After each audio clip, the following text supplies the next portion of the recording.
Ulam na this today is tortang talong with matching humba na pata ng baboy. Yun po ang ating menu for today. Ayan po, akin na po yung pinapalambot sa tubig kasi galing po yan na freezer. Syempre, hindi po ako araw-araw namamalengke dahil syempre, maiistorbo ko po ng husto ang daddy pagka araw-araw ako mamamalengke. Ayan. Tapos ito po, dahil ako ay magtotorta, maglalagay po tayo ng giniling on top. Gusto po ni Roberto yung may karne sa ibabaw ng kanyang tortang talong. Yan. Diyan tayo kukuha ng meat kasi hindi na po ako lalabas para bumili ng giniling. Yon. Masarap po, no? Pagka ang torta ay iniihaw. Inihaw talaga masarap. Ayan. Medyo pag matigas, alam nyo, minsan, pag ginanon nyo, matigas siya. Minsan, may nakatira po yan. Merong border sa loob. Alam niyo po yung border. may nakatira.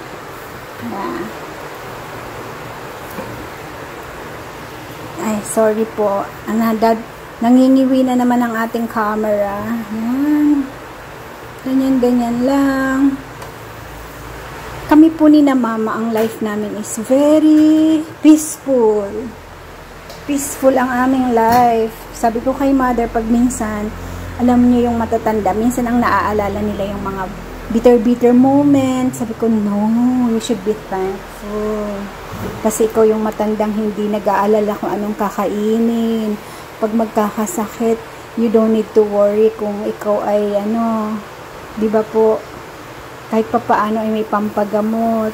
Tapos, ang pinaka-blessing for mom is, hindi naman siya nagkakasakit talaga, diba? Wala siya pong iniinom na maintenance. The heart is good. Yun lang ang kanyang problem is, kailangan niyang umiinom ng maraming water kasi nag-UTI siyang konti. Hindi naman sobra. At least, nagkakaroon ng mga kaunting bakti-bakteri ang kanyang, syempre po kasi kulang nga sa tubig. Tapos, kaya, ang lang is, inom talaga ng water. Ang matanda po, mahirap na painumin ng tubig. Parang ganun ang aking pagkakaintindi.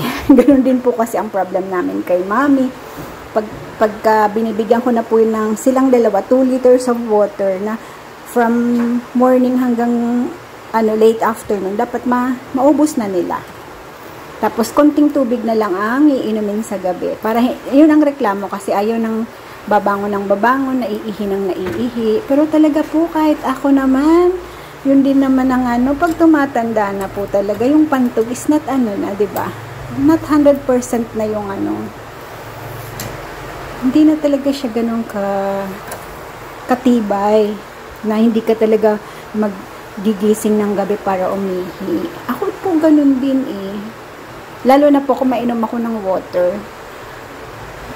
Diba po? Ganun talaga. Somewhere, lang. Sabi ko sa kanya, relax lang tayong tatlo. Kasi, tatlo lang.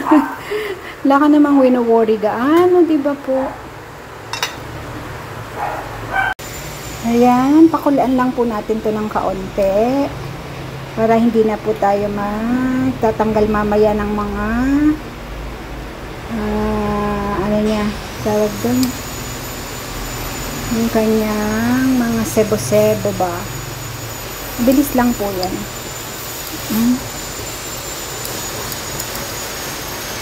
Ibang humba recipe po to. Panlasang Pinoy. Kasi yung maghuhumba natin, nakatulog ang inay. Ang ating mother dear, ang mama ay naidlip.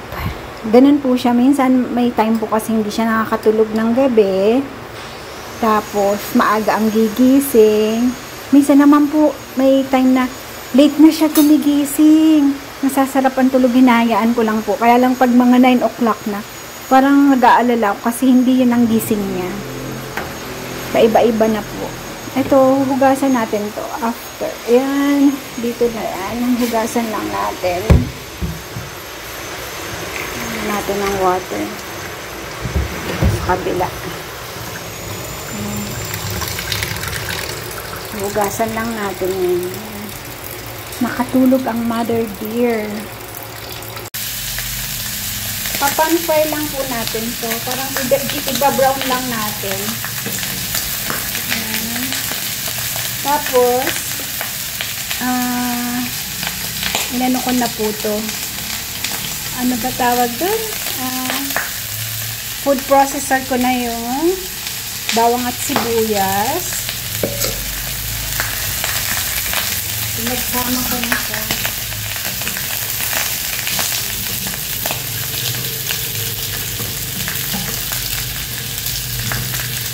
Ito po, kaya ito binaganito sa pagkakaalam ko. Para let's say, mapalambot naman siya ng medyo matagal-tagal, yung malambot na malambot. Hindi po maghihiwa-hiwala yung laman niya. Pag nagaganito siya. Nasisir po. Parang yung laman niya is nasisir. Parang sumasara ulit yung mga laman. Parang hindi siya naghihiwa-hiwalay pagka malambot na malambot. Diba po kasi minsan pag nag-overcook, ano na, nadudurog na yung meat. Pagka sinisir natin ng ganito, hindi siya basta-basta naghihiwa-hiwalay. Yun ang purpose. Sabi ko kay mother dear, kami po ay late ang lunch again. Siyempre, ayun ang mother, tapos ng kanyang pahinga. Sabi ko sa kanya kung gusto niya siyang maghumba dahil ibang recipe nito. Lalagyan ko siya ng black beans at pineapple. Sabi niya okay lang. Baka kasi bakit ibang lasa? Hindi naman daw siya mapili. Sabi ni mother dear, naputok-putok na. Sabi, yan, mabilis lang po yan. Ilang araw na naman kaya namin itong uulamin. Pagtatlo lang po kasi kami. Sabi ko kay mother, ano gusto mo? Ampunin namin, mag-ampun kami. Ano mother, you want ampun? Wag na, bakit? Ayun, sakit daw sa ulo. Hindi naman. Hindi naman. Maranasan niya na daw po yung ampun-ampun. Masakit daw sa ulo. Ang mother dear ang masusunod. Kasi kanya po ang house. Sa kanya po ang bahay. Baka pag nagpatuloy tayo. Ampun na lang, another cup. Gusto mo? Naglalakad lang ako sa umaga. Makakadampot ako ng cup. Sigurado. Dahil ang mga Pilipino yung hilig magtapo ng naiiyak lang akong nawawala. Hilig magtapo ng dogs at hindi nawala yun mga ganun. Matay. Oo. Iniyakan ko yun. Kasi mahal ko yun. Yan na po. Bawang sibuyas. Pinagsama na. Kasi marami ang nagtatalong mga cook. Ano bang dapat unahin? Bawang o sibuyas?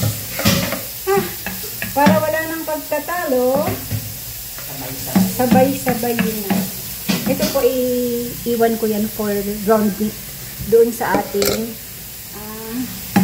ano ba tawag dito? Tortang talong. I think I need pa more. Ito po ay coconut oil. Coconut oil.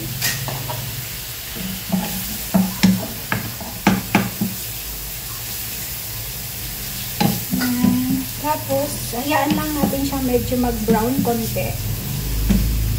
Ayan. Ayan po, brown-brown na.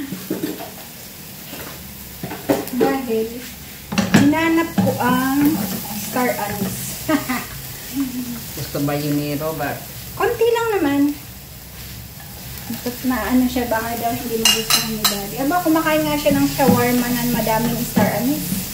Yung kinakain po namin na passport na shawarma sa SM, which is talagang yun ang aming fast shawarma talagang gusto namin dalawa is ano po,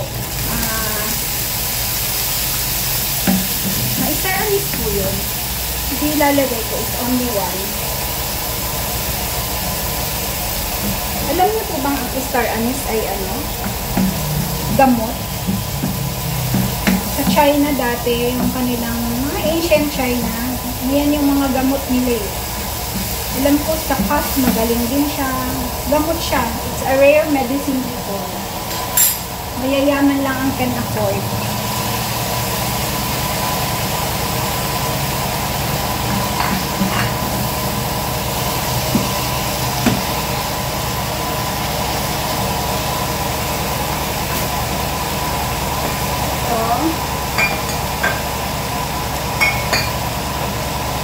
Soy sauce.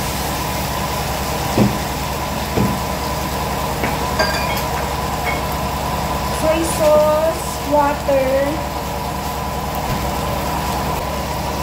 Ang tagahugas ko daw mabilis. Ilagyan natin ito ng sugar.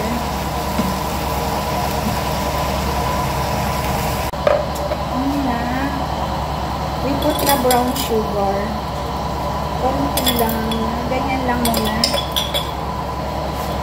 Kasi mamaya po, ano natin siya ulit. Ang ingay ng ano namin, washing machine namin. Kasi hindi po makabili yung sa taas niya na parang spring. Naghahanap si daddy. Hindi siya makahanap. Sabi niya mag-order na lang daw siya pag hindi siya sigurado, kahit hindi siya sigurado dun sa ano. Kasi baka masira ang washing machine. Another 30-40,000. Yan, papakuluan po natin to. Time check, 11:02. Sabi ni mama, baka tayo baka daw hindi na lumambot.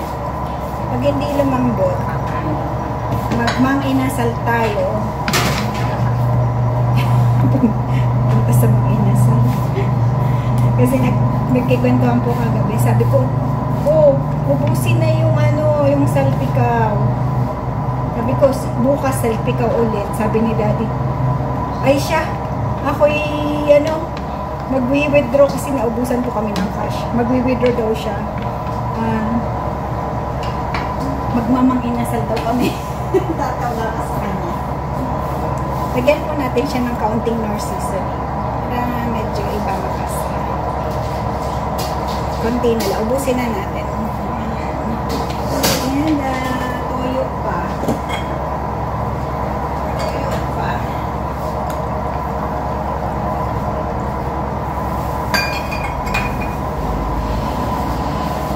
Ayan. Tapos siya ng ating papakuluan. Ngayon po, pagka yung ayaw nyo na overwhelm yung star anise, tikman nyo, pagka yung okay na yung panlasa nyo dun sa star anise, tanggalin nyo na po yun. Ako naman, hindi ako maselan sa star anise.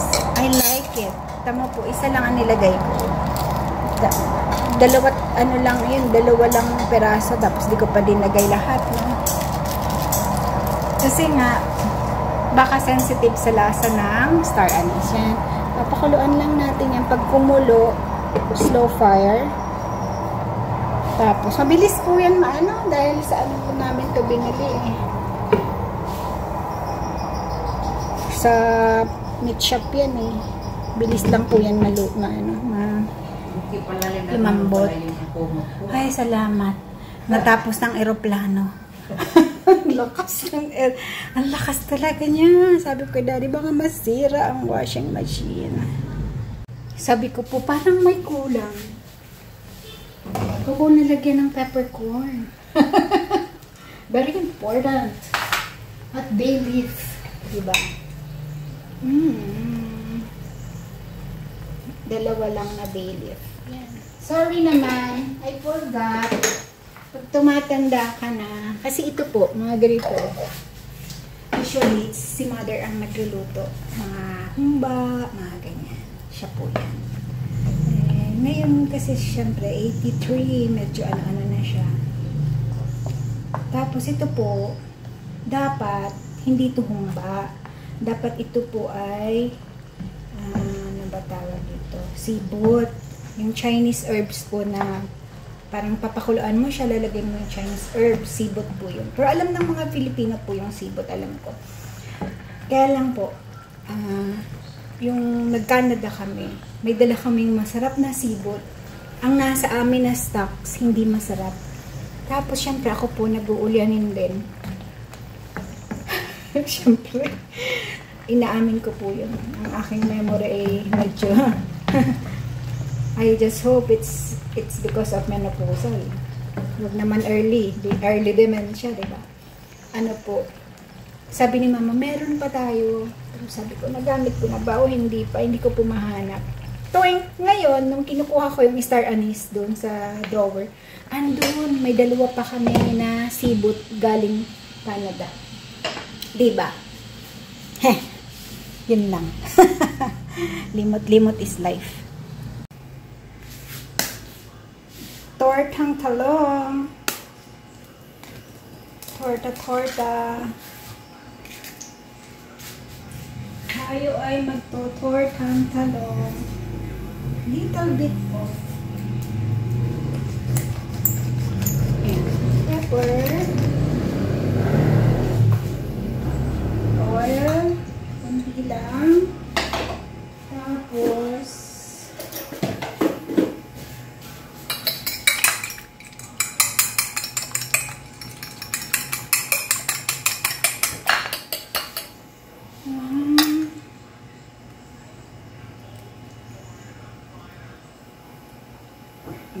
lang po natin yan. Lalagyan natin siya na sa ibaba.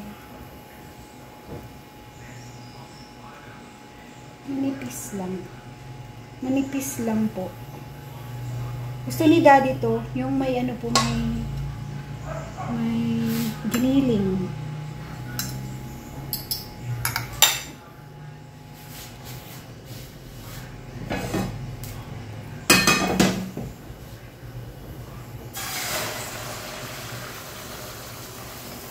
Ang gusto ko sa giniling, isang ganyan, isang itlog. Medyo pero galing din po't makakakain ng marami-raming eggs. It's a good protein.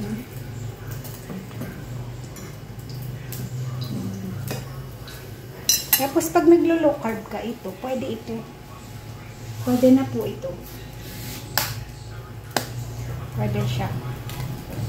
Minus the carrots. Yung iba masyadong maano po, no, stricto sa low carb, na ayaw nila ng root crops. Pero kami pag nag-low carb si daddy, hindi kami ganun ka-strict nang wala na ano. Basta ano lang, yung white rice lang talaga. Tsaka bread. Pero ngayon po, ang ginagawa ko sa bread, ang ginagawa namin, nilalagay ko po siya sa freezer. Tapos may microwave na lang. Tapos, ang texture nung pandesal, ang texture ng pandesal nakakatuwa kasi parang nagiging siyang makunat, which is gustong-gusto ko. Gustong-gusto ko po yung medyo makunat siya. Maliliit po yung talong. Gaganyan na natin dalawa. Pagsamahin natin. Liit ng talong.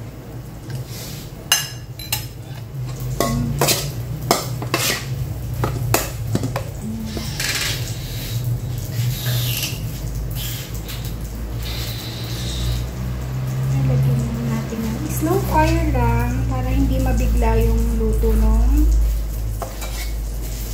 egg at talong.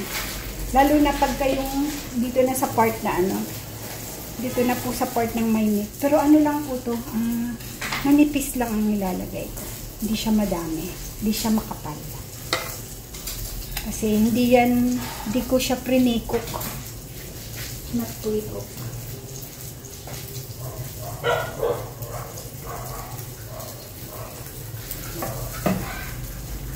Bakasyon na ng mga bata. Sabi ko kay bro, punta niya yung mga bata dito. Sabi ko, punta niya mga bata at ipagkakarbonara ko. Sama na yung dalawang anak ni Rambo.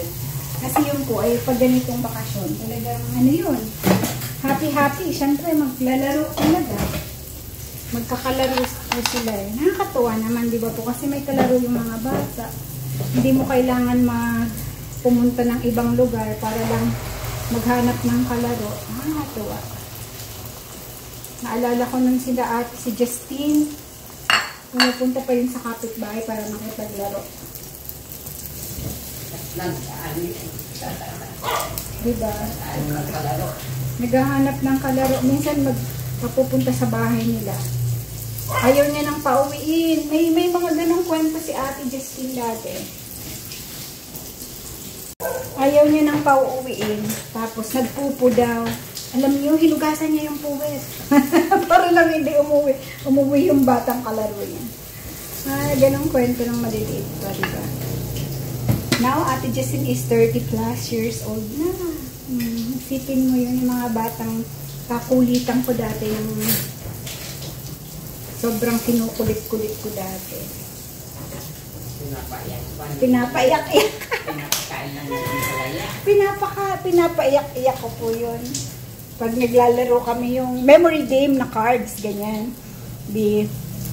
Ako, ginagawa ko, tinatandaan ko na kung nasaan yung mga kapartner.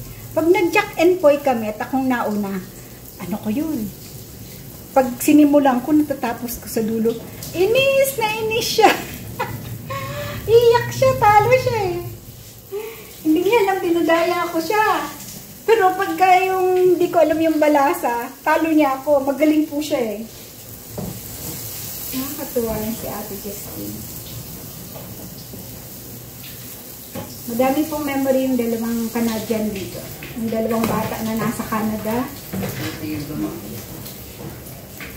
Canadian na nga pala sila dahil Canadian citizen ng mga yun eh. Bakit? Hi, Daddy. Are you hungry na?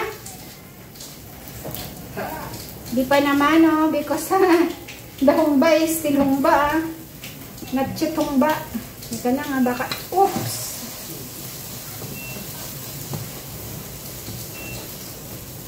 Yun, gagawin ko, parang ano lang ko. Tinatamad po ako. Hindi ko na yan iisa-isahin. Dadala-dalawahin ko na yan. Tapos may tira nito. Lalagay ko muna yan sa freezer. Tapos ibabalot ko na lang. Kasi meron po akong wrapper dyan. May mga tago po ako sa freezer namin. Tingnan niyo po. May mga stock ako kasi. Hindi ko pwede i-bothered sila everyday pag pupunta akong palengke. Diba? May mga nakaano po yan eh. Naka-reserve na. Yan. Pang ano, pambalot. Yan. May labong kami dito. Ito yung pandesal namin. Kailangan namin bumili. May mga nakatago ako ditong chocolates for baking. Meron pa kaming ube. Di ba po? Tapos ito yung freezer din sa kabila. Yan. For baking yan. Wala na pala kami gaano. Ayan. Ang mga pag nagki-crave ng mga longga-luganisa, meron mang bacon po for carbonara, mga ganun. Tapos ice konti, ayan. Tapos chicken. Yan lang po ang aming ano. Wala na ang aming isda. Tilapia na lang. Kasi po, kailangan ubus-ubusin namin bago kami ulit pumili. Kasi, ano naman, natawag doon. Pag natatambak naman, hindi maganda. Yun. Kakadaldal. Okay. Luto na po tong isa. The other one is luto na. So, kunti pa. Kain na natin. Ito yung may meat.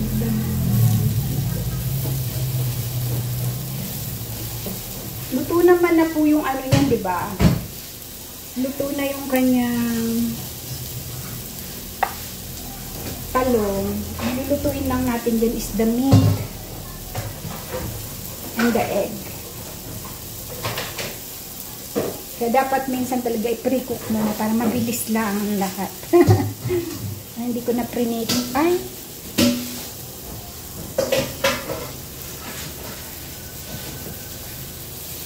Hey! Okay na to. One down. One down.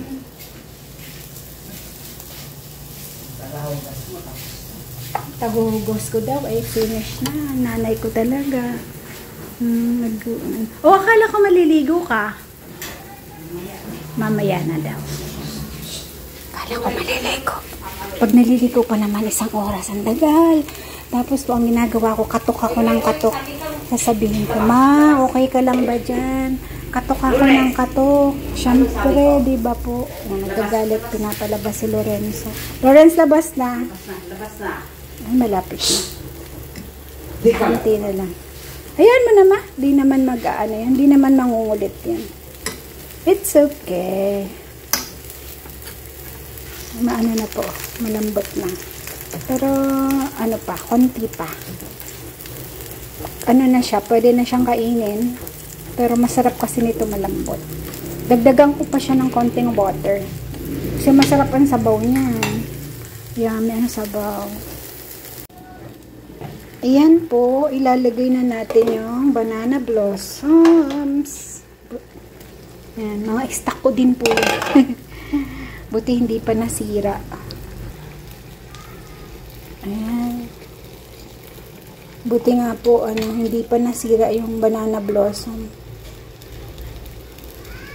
Pagka po tinitingnan ko, mga stock ko para yun ang maluluto ko. Dito pa po yung star anise. Kasi isa nga lang nilagay ko, kaya hindi naman ka-overwhelming yung lasa niya. Masarap siya. Kasi may pineapple po to. Hindi na to yung original na humba, diba? Pero masarap siya po. Masarap siya. Pero ang humba talaga, dapat po may star anise. Yung lasa ng star anise, dapat andun. Para sa akin po Kaso si mother, yung humba niya, walang star anise. Pero sa akin talaga, ang humba is with star anise. Para sa akin. Iba-iba po, no? Yan yung classic with star anise talaga. Yung sa Chinese. Si mama, wala siyang star anise. Pero nga, dahil isa lang po nilagay ko, hindi siya overwhelming. Tama lang siya. Andun lang siya. Pagka, alam mong may star anise, pero hindi po yung sobra. Diba? Tama lang yung desisyon ko, isa lang nilagay ko. Pero, iniisip ko po kanina, ubusin ko na siya. Kasi sabi ko nga sa inyo, ako hindi maselan sa star anise Ayan na. Na po, last batch. Ito po yung unang dalawa. Yummy. Medyo junog-junog, pero okay lang yan. Kasi po, ako'y napakwento. Ayan, nasunog. Ayan. Daddy, kain na po! Nauuna na ang mother dear. Kain po tayo. Ang kailangan niyan ay ketchup. Ketchup. Kumusta kaya sa kuya ko? Sino po? Kuya ko. Nangkikiramay po kami sa Atienza family. Siyempre, mahirap yung mawala ng anak. Many people don't understand yung depression. Oo, depression kasi. Tsaka yung yung mental health. Pag hindi mahirap ipaliwanag. Kasi ang mga Filipino ay, di naman lahat, pero tayo talaga sobrang perfectionist sa mga nakikita natin sa social media. As if our life is perfect. Yun lang talaga. Napakabilis ng mga kamay magsalita ng kung ano-ano. Which is, you don't know kung paano mo naapektuhan yung buhay ng tao, ng iba. Diba no, Mother? Huwag kang mag-judgmental. Huwag mag-judgmental. Parang Itbulaga. Channel 7. Halatang Channel 7 ito. Itbulaga kapag judgean muna ako ang salitang judgmental. Dati ko na yung salita. Ha? Dati niya ng salita, ikaw naman! Hindi, dati ko. Di nga. Di nga. Hindi talaga. There's no place such. Dati ko ng salita. There's no place Judgmental na yan. like home. Ano mga favorite quotes ni Mothers? Masarap ba? Ito na, ayan na nga. Ito na nga ang ating humba. yung ano mo. Hindi. Sarap. Yung sa kutsara, yun ang kinuhanan mo. Sige nga. Tingnan mo kung overwhelming ang star anise. Isang piraso lang ang nilagay ko, darling. Masarap ba, Mother? Black beans? Yeah, kakaiba yan. Pero, just taste it. Masarap. Mainit. Ano nga? Masarap ba? Anong sagot? Parang patatin. Oo. Oo. Masarap ba, Mother? Oo. Nakakaloka talaga. Kain po tayo. Alam mo, Hindi pa. kung hindi nagluluto, ganito, kahit sa palagay mo hindi masarap, pag nasa harap ka ng nagluluto, sabihin mo masarap. Eh, mabag ganun yung luto nyo. Hindi. Pag kayo nagluto. Hindi. Masarap talaga. Pag sasabihin mo masarap. Pero yung totoo, masarap hindi. Masarap. Nakakaloka. Parang tuloy ako kinabahan kung talagang masarap o hindi. Kasi yung nagluluto, hindi masarap. Oo naman. Pagod eh. Paano kung may kukurik ang isang mare? Kung nagkukunwari ka?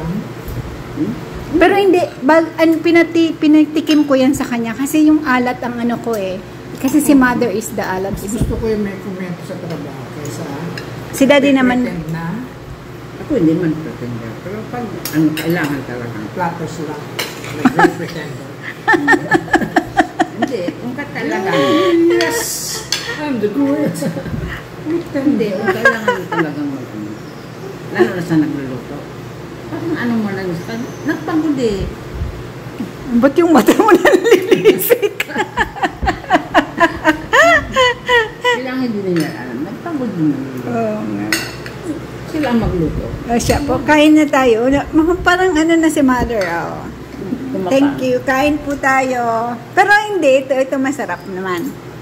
Yung totoo, Oo. di naman ako masasaktan, Mother. Hindi. Lahat masarap.